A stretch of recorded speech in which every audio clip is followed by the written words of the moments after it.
Former Irish Navy Captain Marie Gleeson has built a remarkable career spanning leadership at sea, major naval operations and deeply personal challenges that have shaped her life and outlook. Originally from Tipperary but with strong connections to Clare, Marie has now turned her experiences into a powerful new book, Be Like the Sea, Life, Learnings and Leadership from an Irish Navy Captain. The book takes readers from her early days as a naval cadet through to high-stakes operations, including a major drug seizure off the Irish coast, while also reflecting on personal tragedy and resilience. And Marie joins us on the line now. Marie, very good morning to you and thanks for being with us on Morning Focus.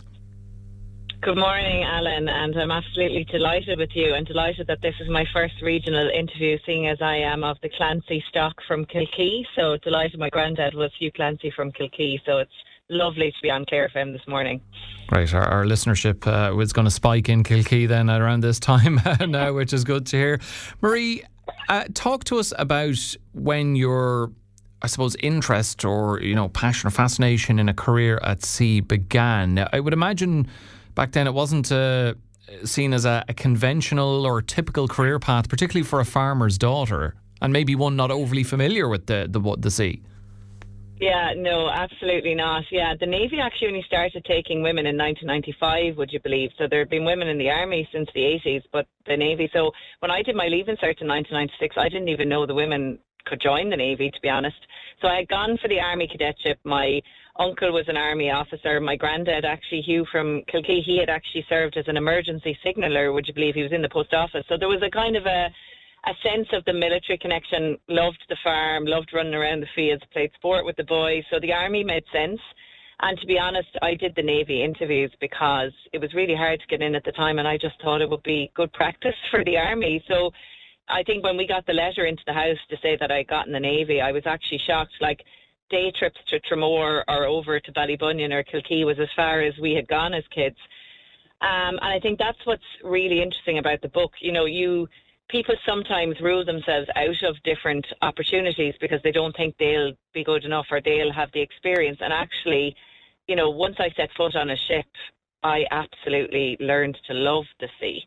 And when you're in the middle of the Atlantic Ocean on this grey ship with 40 other people, and it can be the best experience of your life. So yeah, I absolutely grew to love the sea, and really interesting that I did.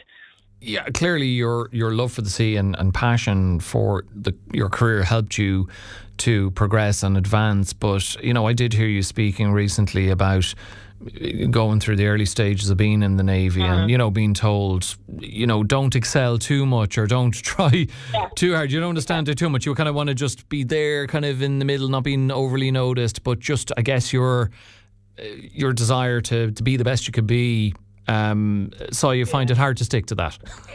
Yeah. I think sometimes in the military, the advice would be to try and be the grey person, like in the middle. Don't be brilliant, but don't be in trouble. So kind of stick to the middle and then you'll get through the training really easily.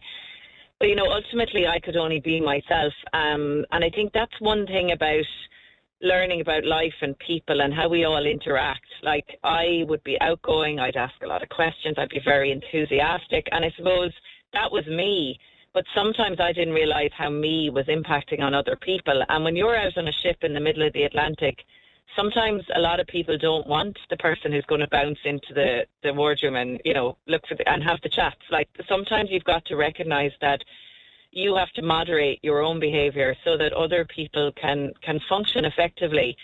And I think that was really, like, being on a ship in the middle of the Atlantic Ocean is a bit like being in a laboratory about people. So you learn all these skills about reading people, understanding the impact you're having on people, understanding the impact they're having on you. And I think for me, that was probably the hardest part, was when people were giving me the feedback, because you get really blunt feedback when you're in training. And it can be really hard because, someone's telling you need to lower your tone, you need to speak or act differently, and you're kind of like, they're saying I'm a bad person. But actually, when you recognise, and there is a moment in the training when you're like, wait a minute, this feedback is about making me better so I can be better for my team. And that's a key moment when you realise, actually, they're trying to help me to be the best I can be so we can all be really good at what we do. And I think that skill set has been massively beneficial to me in writing the book and learning about life. But I left the Navy 7 years ago, and now I work in that space with leadership and people and teams. And actually, sometimes it is that bit of how do we all just get on really, really well together? Because I can tell you, when you're on a ship with a training officer who has literally just lifted you out of it, and you don't really like them, and then you've got to sit down in this tiny space and have your dinner with them right opposite it's them. It's not ideal. Like, you know, no, and you've got to be able to find a way to park the personal issue and sit down and be like, right, like otherwise you bring this atmosphere. So, yeah, it's really hard, but it's brilliant. And look, I sailed on ships with people for 2 years that, you know, we wouldn't be friends now. We wouldn't go for coffee, but we would have worked really well together. So I think, you know, for a lot of people that can be helpful. But navigating the storms of life, like I had some of the best experiences in the Navy, the big drug mission, you know, being out in the middle of the Atlantic involved in this massive operation, working with this team and having to deal with really difficult weather conditions like horrendously bad seas. We were operating in the dark, you know, the yacht's position was changing, there was potential armed aggression. And in it all, you know that ultimately you've got this really key purpose to do this job for the citizens of Ireland, but also you know that everybody in that team is going to work to the best of their ability. And when you're struggling, someone will step in and help you. But I think that, you know, I never thought as a young girl that we would be, you know, on the headlines of the papers for bringing in nearly €750 million worth of cocaine. But actually, it wasn't about that. It was kind of those letters we got from parents of kids that had been taken from them by drugs, or that their families were being ravaged by drugs, and they send a letter and suddenly you're like, that's why you do what you do. And can you give us a sense, Marie, of what that mission was like, where you led the operation that seized even the numbers stagger, €700 million worth of cocaine off the Kerry coast? How do you prep a team for an operation where so much is at stake, and was there a lot of pressure around the operation? Yeah. You know, we train for these kind of things all the time in the military. So this yacht had been tracked from South America. It was making its way across the Atlantic in November 2008. It was meant to land into a coastal port in the UK, and we were just meant to do covert surveillance. But then as the intelligence changed, you know, we were tasked by the international agencies to be the lead to do the boarding of that yacht. And when you're on board the ship and that message comes through, like, you can't tell everybody straight away.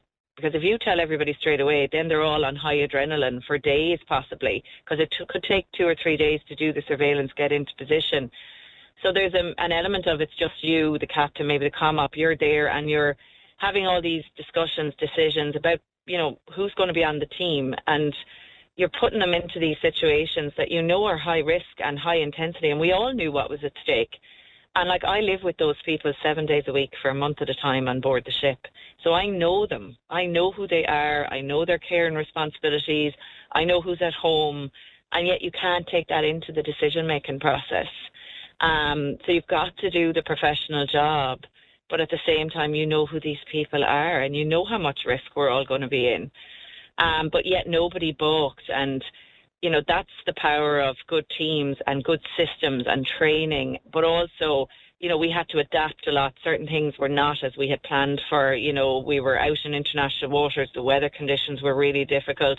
We couldn't get the guards and the revenue officers out to us, and they're a critical part of it. They've got to do the crime scene preservation. They've got to do the identification of the narcotics. So suddenly you're also upskilling really quickly, because you've got to be professionals, and you know, if anyone who's been involved in any legal case, it'll fall on a technicality. So we couldn't just step in and do their job. We had to be able to do their job really, really well. But like, people are phenomenal, and you know, that team spirit and esprit de corps. And I talk about this a lot in the book. You know how you learn to work in a team where you have that really team spirit. And I know people will say, oh, it's not the same in a company or an office or a workplace. But actually, when you get to the nuts and bolts of it, people are really, really good, and most people want to work together. And we had to navigate a really difficult circumstance in our life. Unfortunately, we faced a terrible tragedy that we weren't expecting, and our little baby boy was born with a very complicated congenital heart defect, and that's a whole other story in the book. But what people did for us when we were in the worst possible place in our lives, like, I look back now and it's just astounding. And I think the book hopefully is that piece of, like people, we do a lot of really good stuff for each other, and the sea is phenomenal. And in Clare, I know you know that, especially the West Coast Clare people who are out there on the coast, the power of the sea, the intensity of the sea, what the sea means to us. Like, I hadn't a clue on a dairy farm in Tipperary how important the sea was to Ireland. I didn't even know we were an island. Like, I didn't recognise myself as an islander. You're a bit landlocked, to be fair. A little bit, yeah. So you don't think about how does the food get on the table? Where's the oil coming from for the heating? Like, you don't think about any of that stuff. Yeah. You don't think about it until you're on a ship out in the middle of the Atlantic. Well, look, the book is a fascinating read. It's called Be Like the Sea, Life Learnings and Leadership from an Irish Navy Captain. The book is from Marie Gleeson, former Irish Navy Captain. Marie, pleasure having a chat with you, and thanks so much for joining us on the show and giving us extra listeners in Kilkee this morning. Thanks a million. Yeah, thanks, Alan. Delighted to be with you today. I won't say up the banner because I get run out of Tipperary. It's all right. We won't talk about the hurling. It's Marie Gleeson there with us on Morning Folk.